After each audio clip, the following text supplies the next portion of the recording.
And I'm Tristan Merriam. And this is The Colourist, A podcast about colour and its influence on our lives.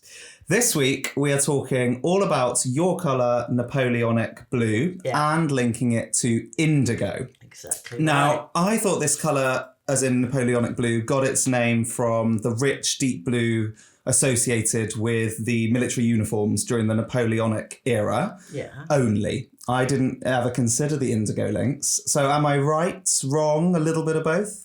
No, it's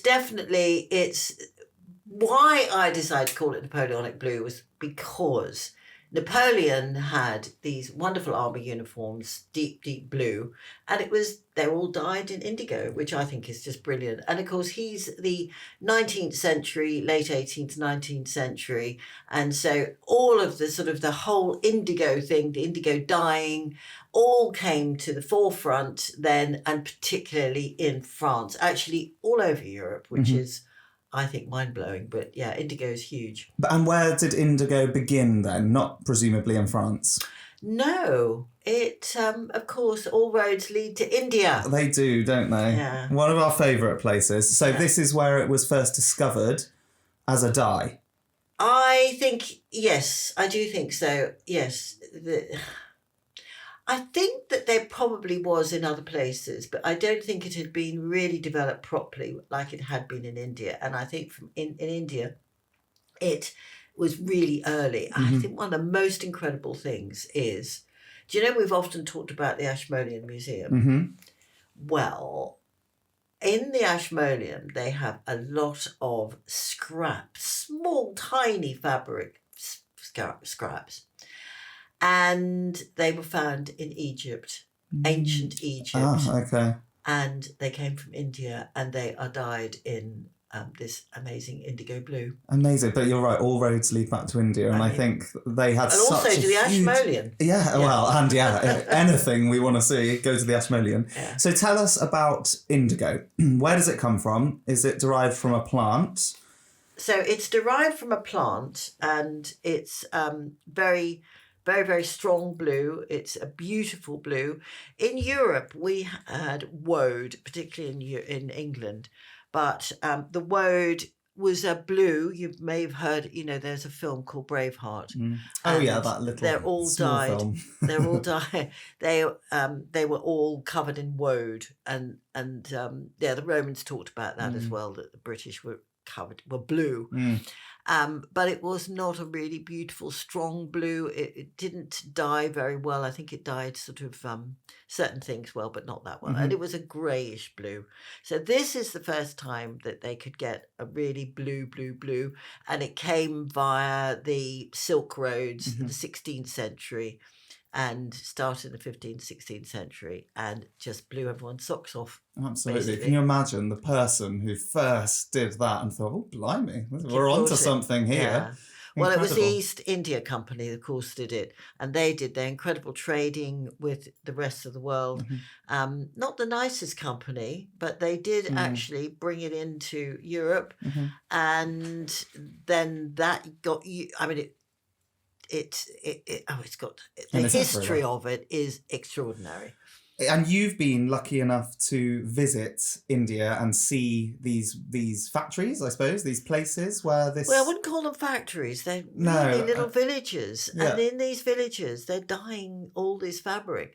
Nowadays, of course, it isn't the real indigo. It's not the plant. It's now industrially made, or at last chemically made. But there's still the same techniques and the same idea of how it's all done. And tell us about your visit then. When you saw all of this and this colour, it was obviously after your colour Napoleonic blue was out. Oh, yes. But obviously linked. So I should say what Napoleonic blue is. And what indigo is. It's a blue which is slightly red. And it's just got a little...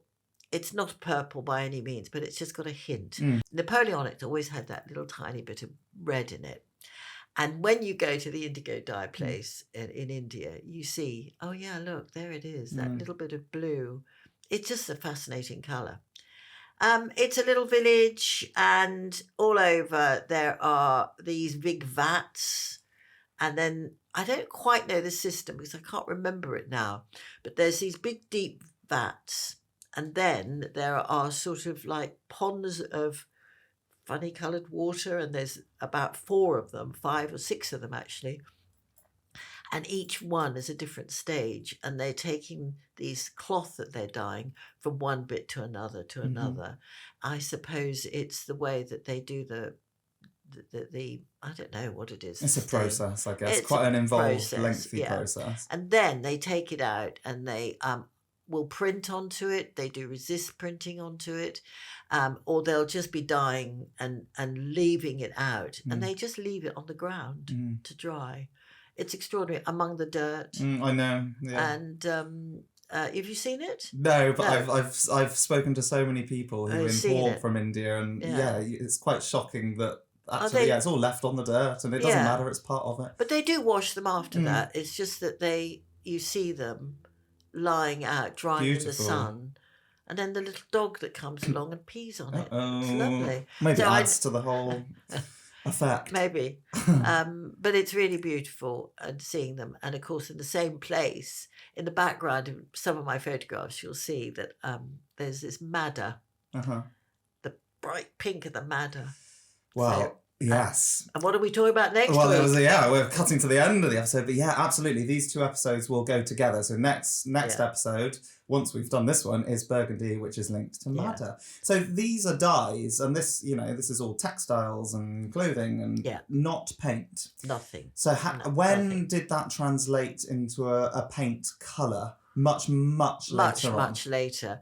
I want to talk about them, and why I'm thinking about them so strongly is because these 2 colours made a huge impact on the world.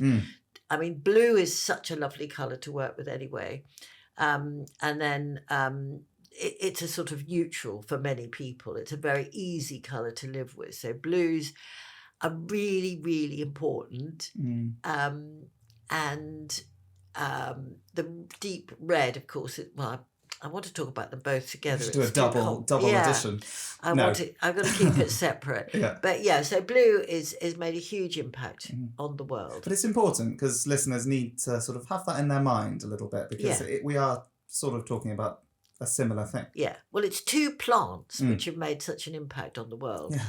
And 2 humble little plants. Yeah. And now it is everywhere, obviously. So indigo doesn't just come from India, but the impact it's had, it's now manufactured and made everywhere around the world. It is, but also in the way, because of the East India Company, they used it to trade other things. Right. And so they took the idea to West Africa.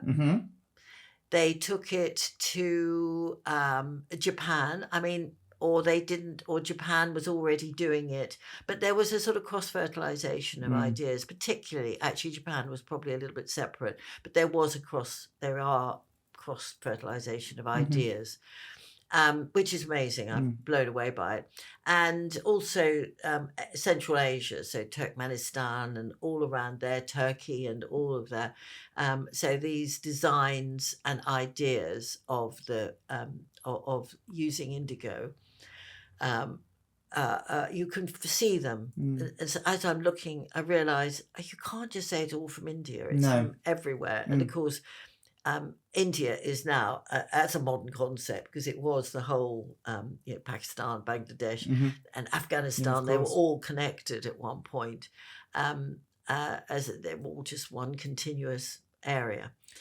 And China, of course, there was stuff going on in China. So fascinating. And France, as we just said. And I've got some of your notes here, and it's you talking about the motifs travelling from India to Europe. Is that a sort of slightly different byproduct of the indigo? So what you've got to, I mean, in my mind, how I see it is that it all starts in the China and India and the whole, as I say, that whole subcontinent area. And then to Central Asia. And then it's brought to Britain and Europe in the 17th century onwards. And then, of course, we go, we can do this. We'll do it our own way. We'll do it better, and we'll but do not. It better.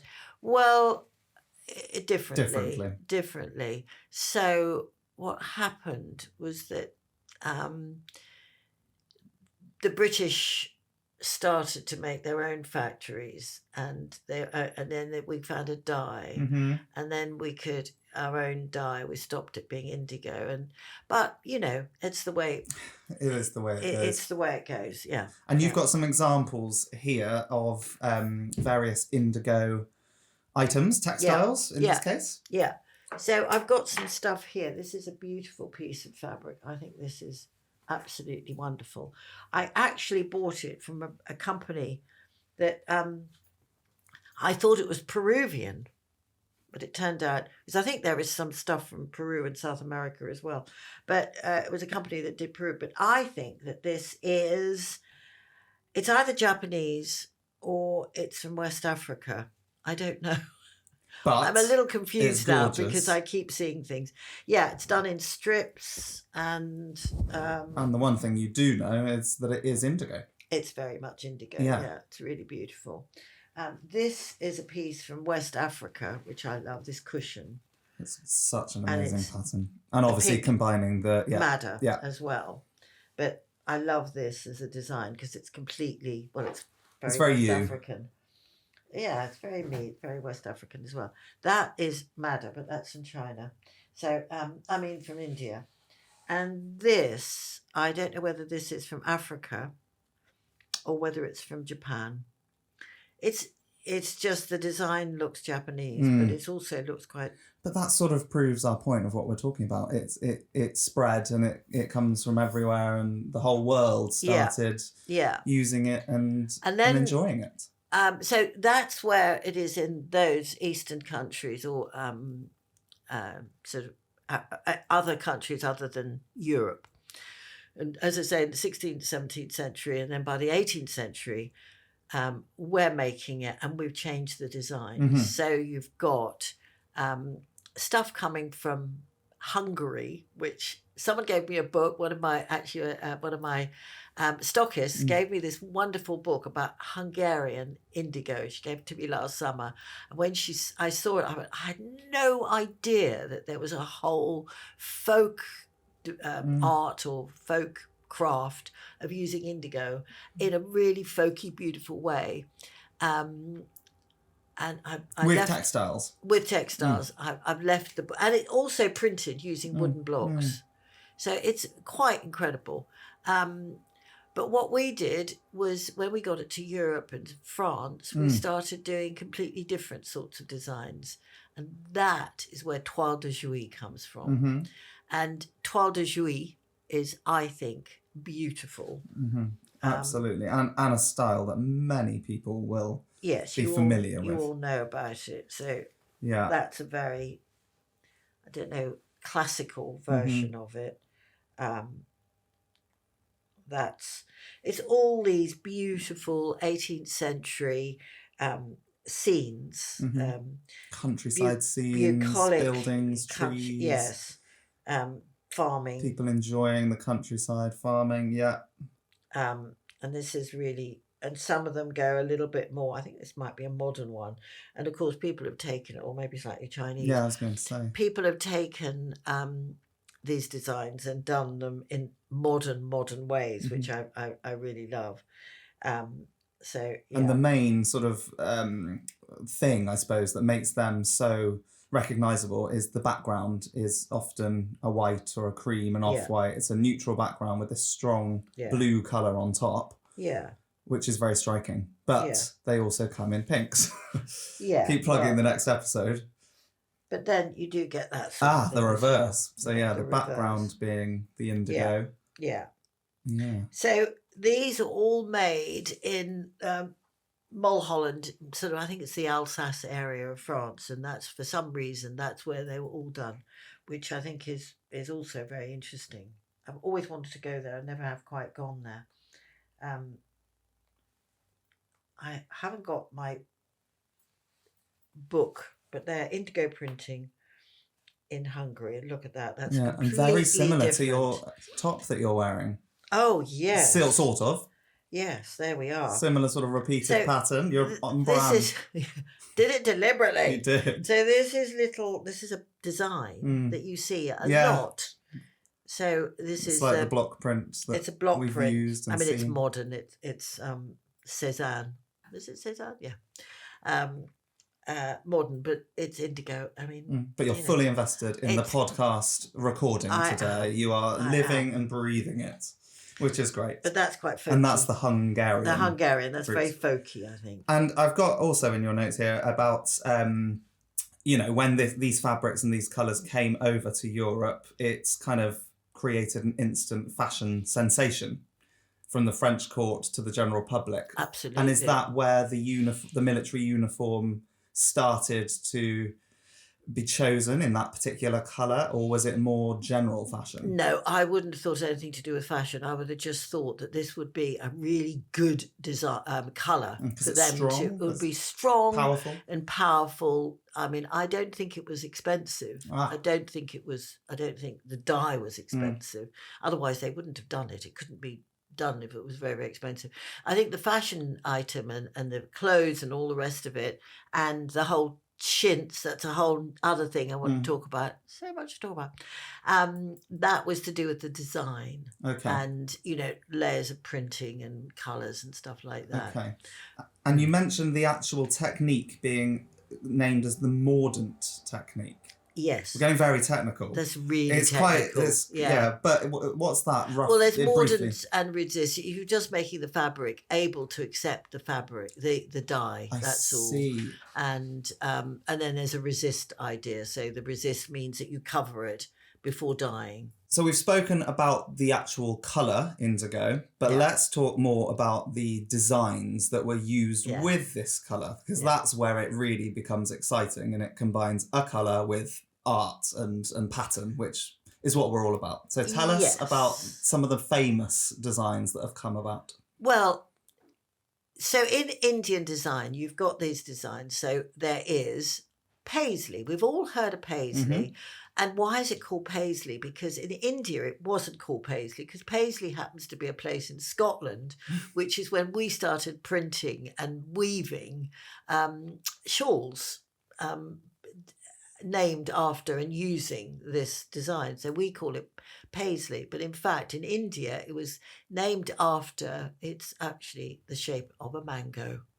So the bota. Bota. Exactly. So a mango shape, also called bota. Bota. Absolutely fascinating. Because I didn't know that. I thought Paisley's Paisley, and you have no idea it's come from a completely different part of the world. That's amazing. And there's other sort of famous designs and motifs. Yes. So you might have heard Tree of Life. Well, I have. Because my son is called Bodhi, and that is the Bodhi tree, and that is, his spelling of it is Bodhi.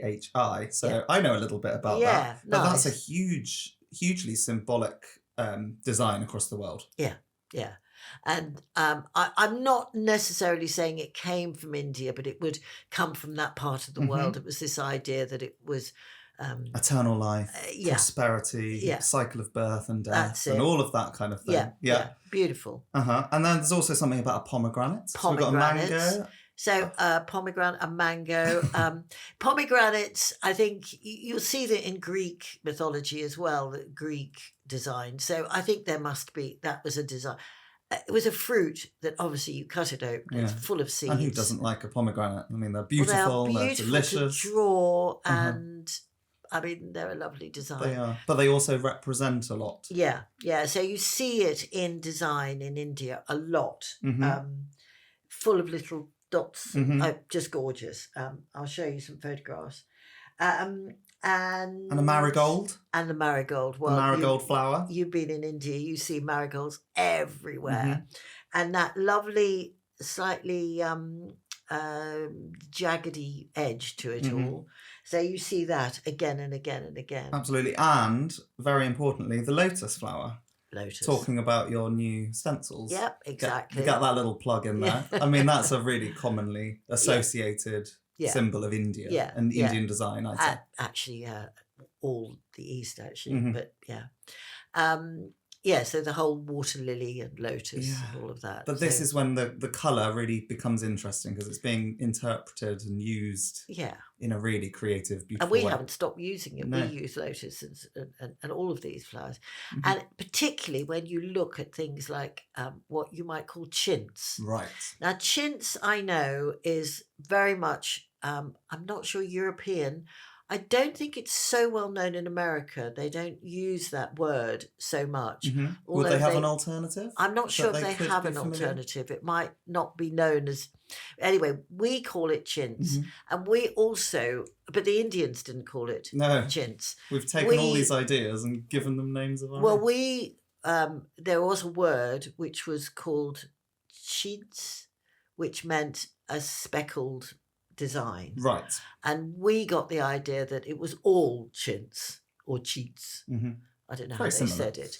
And so they thought it meant that the design that we call chintz, which is the design which lots of flowers and plants and design on it, and often has got a slight sheen to it, a sort of satiny shine to it.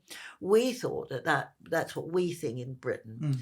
And it's become very much associated with the English country house look. Mm-hmm. So that's what you see. Very chintzy. You say it was very chintzy. Very chintzy, yeah. Which comes in and out of fashion. I think at the moment, I think it might be in. Who knows? I don't know. Who knows? Who cares? As long as we like it. So do you love chintz?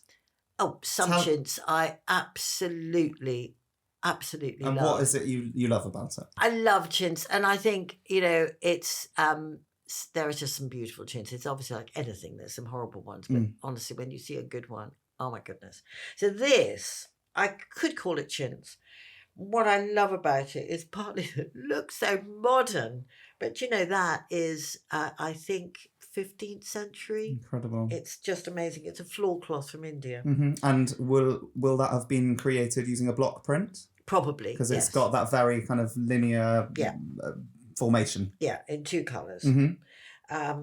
There is a beautiful, I think that is Indian as well, or it might be made for the British or the European market, I'm not sure. Sometimes these were block printed and hand painted as well. Blows your mind. Mm-hmm. I think that's just gorgeous. All that blue there.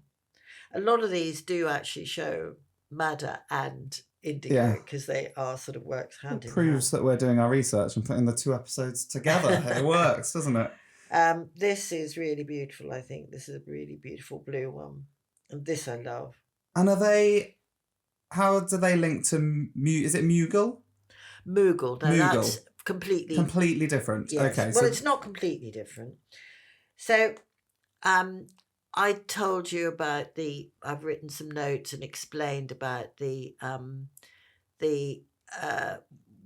where we've first seen these designs. So the Mughal Empire is, Akbar was the king, and he had this incredible dynasty. Mm-hmm.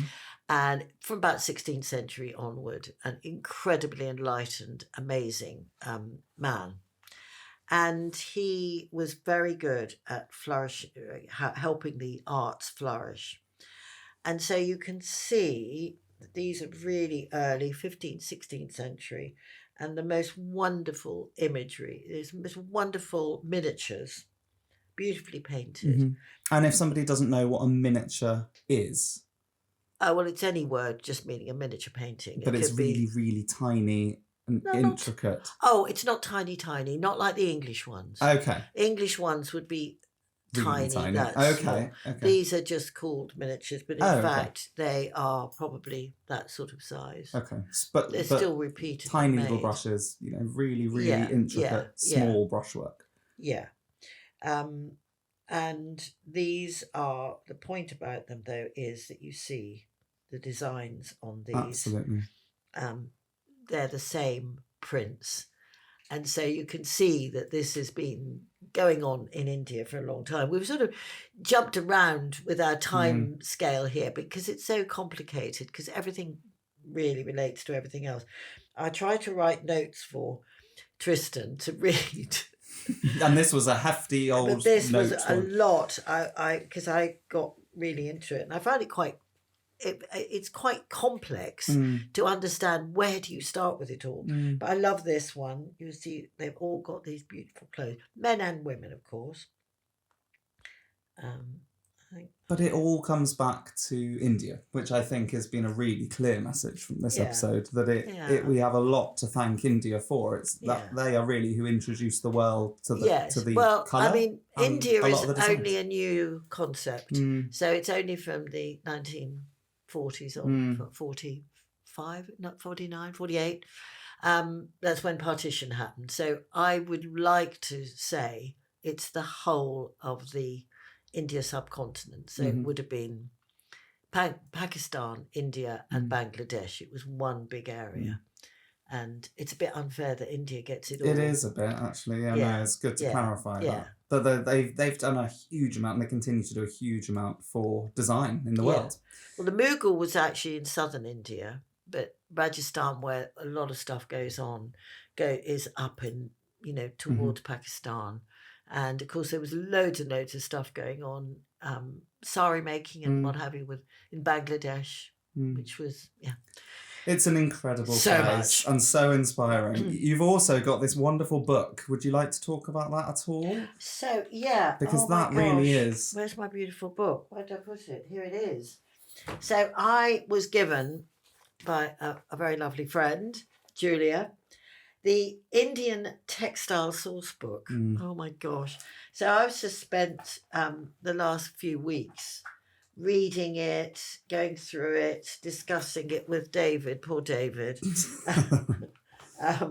Every page is a winner. Absolutely. And I'm just opening it up at random here. Well, I love this sort of book because you can read it, or you can just open it up, have a flick through and be inspired. Yeah. But the writing actually...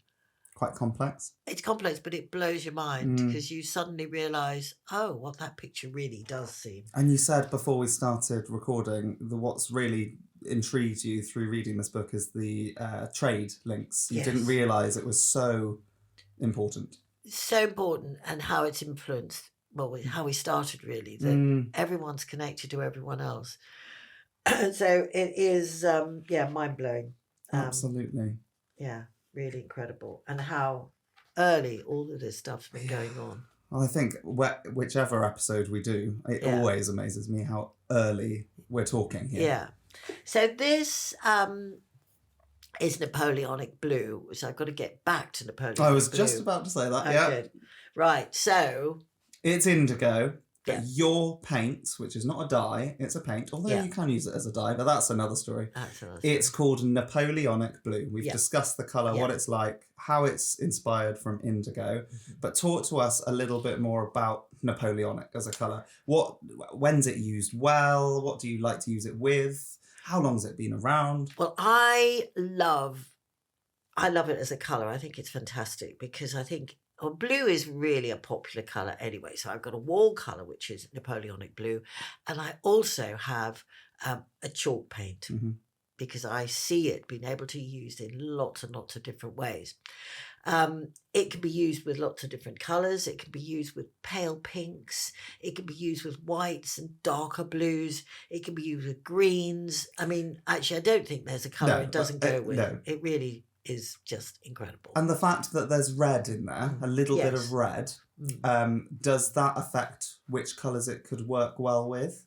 Not really, but it just makes it warm because some people are quite scared of the coldness of blue. I think that's a myth in many ways.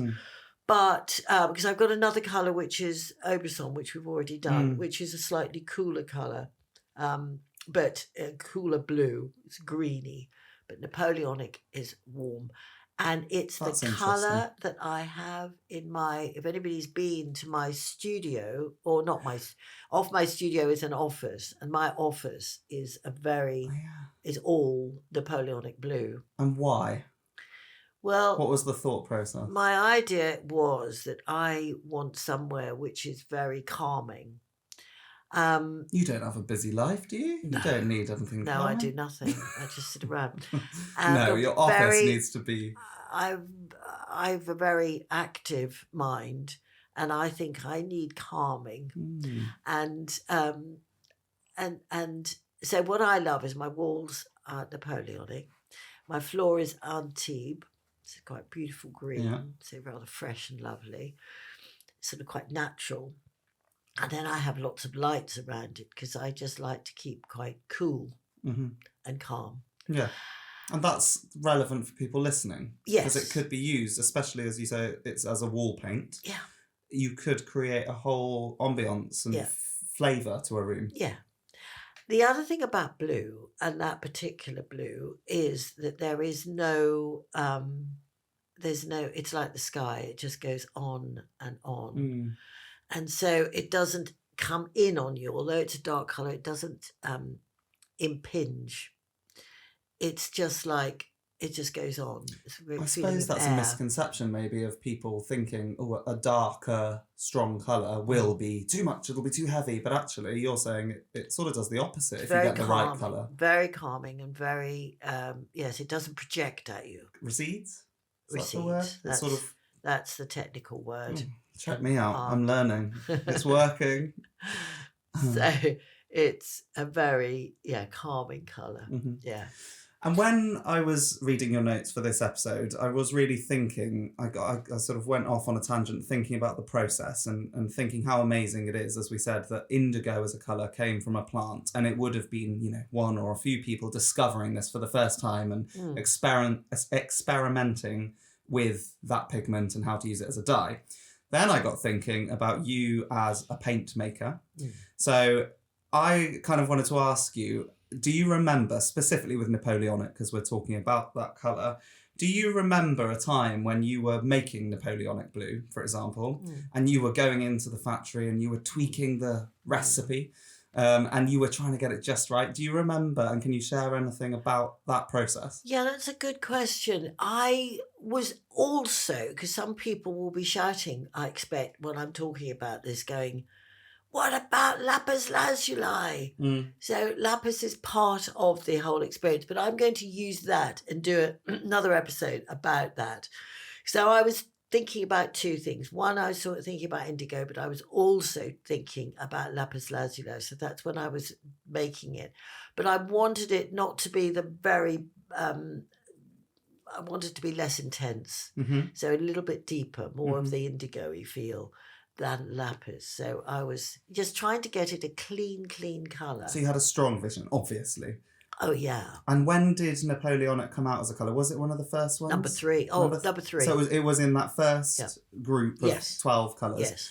And back was it number 6? Sorry, number 6. But either way, it was an important colour from day one. Yeah. And back then, we're talking 1990-ish, 35 years of chalk paint. 1990. The team has grown, the factory has grown in these 35 years, and technology's grown. Yeah. So now making paint has a slightly different format. Back then in 1990, do you remember sort of being in there with whoever it was and saying, no, add more of this, Michael, or do more of this? Well, it wasn't in Britain, of course, it was in Belgium. Okay. And so we were talking very much with a guy who, Patrick, his name was. Patrick, close with Michael. Patrick, although it's which unbelievably is a very Belgian name for some reason. And so, I was working with him and saying it had to be this and had to be that. Trying to get him not to put black in the paint. Yes. That was Get very your hands important. off the black pigment. Yeah. But it's quite humbling to think back, I suppose, that those early days when it was on a much smaller scale. Yeah. And trying to just get the colours right. And now it's, obviously it's grown. Well, unbelievably at that point, we were adding paint or pigments rather, to the vat of paint. And so sometimes you'd have to be adding small amounts, a bit like I always think it reminded me of when you make pancakes. Make a pancake mix and you've got to be careful not to add too much milk. Otherwise you've got to add some more flour. I was about to liken it to my cooking. I'm like, a bit more of this, bit more of that. So we were a bit like that. We had this, I've got a photograph somewhere of I'd love to see that. I'm going to see if I can find it. Patrick and I making the paint, and he would be adding a little bit and then testing it. And you saying, Patrick, add a bit more. Add a bit more of this. Yeah. I think that's amazing. Whereas now it's, the process has to be documented to the ounce or whatever. And when we now make it and test it 3 times during the making. For quality assurance. To make the colour exactly, because we've got all these MasterCards. It's got to match the MasterCards. Mm-hmm. Yeah. But it just made me dwell on that, and I thought, gosh, how exciting for that person who discovered indigo. Oh, yeah. And also how exciting for you to be kind of thinking, right, we're making a paint and we're going to do this and we've got to get it right. And if we're thinking of the colour triangle or the colour wheel, what sits opposite Napoleonic blue, specifically this blue, on the colour triangle or wheel that would be a complementary? Well, orange. I'm not suggesting you necessarily put bright orange next to it, but I would think the sort of paprikas, the terracotta, the slightly brownier colours, browns and blues look beautiful. Primer red and blue, it's just gorgeous. You can add some white and start to make it, I dare say apricot, but careful. But yeah, we've got a lovely colour, sandalwood. Yes. And little dots of that are just beautiful. And what happens if you add white to Napoleonic blue? You get a very nice pale blue. Yeah. Great. And that's a lovely way of... Absolutely. I mean, paint a piece of blue in Napoleonic blue, and then maybe do a design on top of it in a pale blue. Just add some white to it. So it's the same paint, but altered, so it works harmoniously. Same colour, different tone. Different tone. That's the way. And what would be a harmonious colour to Napoleonic blue? All the sort of, as you go along, the greens, the blues turning to greens, the blues turning to purples. So it's the colours near it. It's by it, yeah. And so you can go into the greeny colours, which would be like Florence. Yes. It's beautiful. Yeah. Really, Napoleonic blue and Florence is so gorgeous. So it goes very on. earthy, literally the earth. There's those sorts of greens and blues together. Yeah. But they do say greens and blues should never be seen. I know, unless there's white in between, but there's the Victorians for you. I disagree with that I totally, fully. Totally. Well, I as we've said throughout this episode, it has been quite a lot and we've jumped around a bit, but that's because it is such a fascinating subject and there is a lot to say about it. So well done for keeping with us. Thank you. We have already said where we're going next time and why, but just reiterate that for us. So it's burgundy and madder. Madder, and that is also a dye. It's a dye. A plant. Yeah. Excellent. Right, we will see everyone next time. But as always, keep an eye on socials of all descriptions to see imagery from this podcast. Yeah. And you'll put the images of the cushions and the shawls and the fabrics you've shown, as well as the book. I want to say that this time... Well, I didn't want to say that then. Well, I don't know, but I mean, we have been making